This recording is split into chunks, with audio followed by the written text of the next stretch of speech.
Thousands of years ago, while stone was being shaped into pyramids in Egypt and cities were rising along the rivers of Mesopotamia, something remarkable was happening on the other side of the world, along a narrow valley on the coast of what is now Peru. There, in the Supe Valley, people were gathering, not just in small farming villages, but in something bigger, something more organized. They began laying out public plazas, raising pyramids made of stone, and building one of the earliest urban centers in the Americas. This was the Caral Civilization. It all started around 3000 BCE, making Caral roughly as old as the earliest civilizations in the Old World. But for a long time, no one knew it existed. The ruins sat quietly in the desert, forgotten and buried by time. Locals called them the Old Hills, not knowing that under the dirt were monumental structures built over 5,000 years ago. When archaeologists began studying the site seriously in the late 20th century, they were stunned. What they found wasn't a single pyramid or a handful of homes. It was an entire planned city, complete with sunken circular plazas, residential zones, and temples built in stone. Some structures were as tall as a 5-story building. What made Caral different was how it seemed to work. There were no signs of warfare, no weapons, no fortifications. Instead, the people of Caral appear to have built a society centered around religion, trade, music, and agriculture. It was complex, peaceful, and ahead of its time. The discovery of Caral didn't just change what we knew about Peru. It reshaped the timeline of civilization in the Americas. And the more we learn about it, the more it forces us to rethink what a civilization needs to thrive. So how did it all begin? Why did people settle here in the first place? And what can we learn from the rise and eventual disappearance of this ancient culture? Let's start at the beginning. The heart of the Caral civilization was the Supe Valley, a dry, windswept region between the Pacific Ocean and the highlands of the Andes. At first glance, it doesn't look like a place where one of the world's oldest civilizations would rise. The land is harsh. The desert dominates the landscape. But running through it is something vital: the Supe River. That river made everything possible. Early communities began settling along its banks as far back as 3500 BCE, drawn by the promise of water, fertile floodplains, and access to the nearby ocean. They farmed squash, beans, guava, and cotton. But instead of building small, scattered farms, they began clustering into larger settlements. Over time, one site grew bigger than the others. That was Caral. Caral wasn't alone. It was part of a larger network, a cluster of at least 18 settlements spread across the valley. But Caral stood out because of its size and planning. It was the capital, the religious and political heart of the region. The city layout was no accident. The buildings were arranged with precision. Massive platform mounds, what we might call pyramids, rose from the ground, facing central plazas. Houses surrounded the ceremonial centers.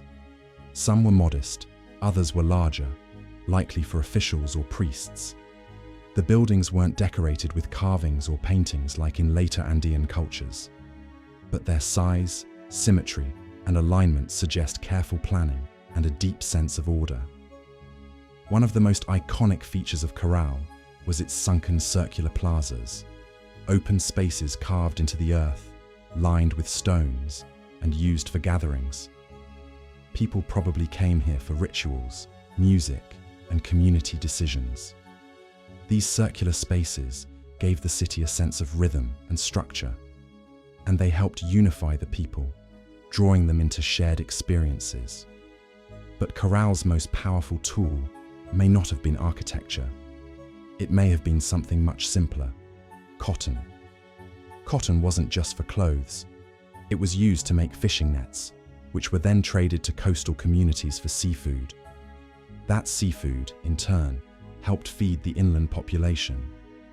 This exchange helped create a thriving trade network between inland farmers and coastal fishers. In a way, cotton helped fuel the entire economy. By around 2600 BCE, Caral had become the centerpiece of a new kind of society, one of the earliest in the Americas, and possibly the oldest city in the Western Hemisphere. And it was just getting started.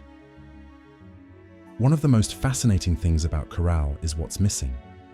Across the world, the rise of early civilizations often comes with signs of conflict: fortress walls, weapons, evidence of raids or battles. But Caral tells a different story. For centuries, it flourished without any sign of warfare. There were no defensive walls, no weapons found buried in the ruins, no mass graves of soldiers or victims. Instead, the people of Caral seemed to focus their energy on building, farming, trading, and worship. Their power didn't come from military strength, it came from influence and religion.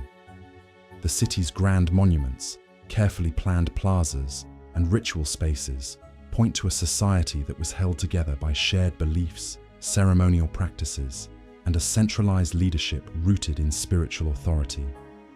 The pyramids of Caral weren't just impressive structures, they were places of ritual. Excavations have revealed offerings inside, bundles of seeds, shells, carved bones, and small figurines. In one pyramid, archaeologists found the remains of a young woman, carefully wrapped and buried with symbolic items. It wasn't a burial of war, it was a sacrifice, likely part of a religious ceremony. The people here believed deeply in their gods, the cycles of nature, and the sacredness of their land. Music was also a part of their world. Researchers discovered flutes made from condor and pelican bones, and small instruments crafted from deer and llama remains. These weren't simple toys. They were likely used in rituals, filling the plazas and pyramids with haunting melodies during ceremonies. Even their engineering reveals a deep knowledge of the land. The city had irrigation systems, managing the limited water from the river.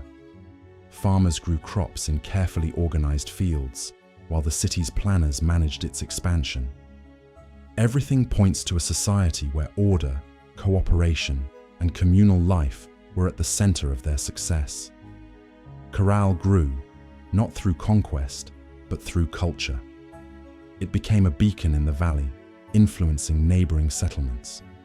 Its model of sacred leadership, economic cooperation, and peaceful prosperity was something rare for its time. But as with all civilizations, time would eventually catch up.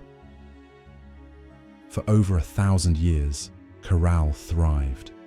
It stood as the center of a network of communities that stretched across the desert valleys of Peru. Its people built, farmed, traded, and worshipped. And then, they were gone. The collapse of Caral wasn't violent. There are no signs of invasion, no layers of destruction, no signs of rebellion. Instead, something more gradual, more invisible, seems to have taken place. Many scholars believe the reason lies in the environment. Around 1800 BCE, the region faced prolonged droughts, likely caused by climate shifts along the Pacific coast. The same river that had once given life to Caral now became unpredictable. Floods washed away fields. Then long dry periods made farming harder and harder. With fewer resources, maintaining a large population became difficult. Trade routes may have weakened. Ceremonial life lost its power as crops failed and hunger spread. People began to move away, seeking better land or simply trying to survive elsewhere.